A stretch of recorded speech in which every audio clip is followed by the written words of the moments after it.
Nelson Mandela was truly a great man. Today, we celebrate his birthday by remembering some of his words.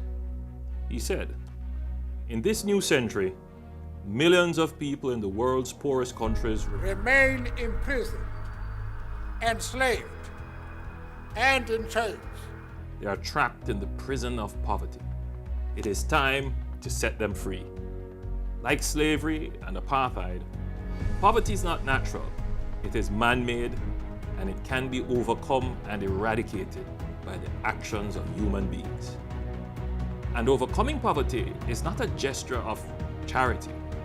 It is the protection of a fundamental human right, the right to dignity and a decent life. Where poverty exists, there is no true freedom." The time to build is upon us. We have at last achieved our political emancipation.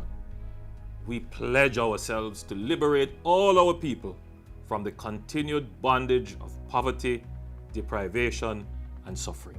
On Nelson Mandela Day, we remember the work, contributions, and words of a great man that inspired change not only in South Africa, but in the world.